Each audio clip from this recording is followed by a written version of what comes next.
Hi guys, today I'll show you how to make an Italian sub. This is one of my favorite sandwiches to order at a deli, and it's simple to make at home. The sub is made with a variety of Italian meats. I'm using mortadella, calabrese salami, pepperoni, and boiled ham. I wanted to get capicola, but there was none at the store. You can use any variety of Italian meats for this recipe. For the cheese, I'm using provolone, which is what you generally find in an Italian sub. Shredded iceberg lettuce for crunch, thinly sliced beefsteak tomatoes or plum tomatoes. These are pepperoncini, which add tang and a little heat to the sub. It's optional, but I love it in my subs. They come in a jar whole or sliced. I had the whole ones, so I just sliced it for the sub. Thinly sliced yellow onion. Leave it in cold water for about 10 minutes. Of course, you need a nice long roll. At a deli, they'll sprinkle oil, vinegar, and oregano on the sandwich. I like to make the dressing in a bowl so it's easier to use. You can substitute a bottled Italian dressing if you don't want to make your own. To a bowl, add red wine vinegar, olive oil,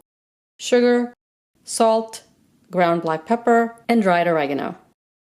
Whisk this, and that's it for the simple dressing. You can definitely substitute white vinegar, apple cider vinegar, and a vegetable or canola oil for the dressing. Slice your roll in half lengthwise. Drain the onion and pat them dry. Spoon the dressing on the top and bottom.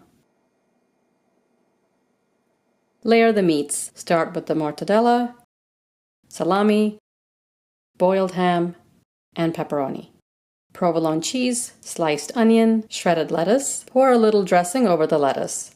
Sliced tomato. Cut it in half if it's too large. Plum tomatoes are the perfect size for the sandwich because they're smaller and you don't have to cut them in half. Top with pepperoncini if you're using it. And here's the Italian sub that tastes even better than the ones from the deli. A really satisfying sandwich that you'll make often. I do hope you try this and let me know how you like it. If you want to get notifications of when I upload a new video, click on the bell icon and select all. And don't forget to turn on your notifications. Subscribe and I'll see you next time.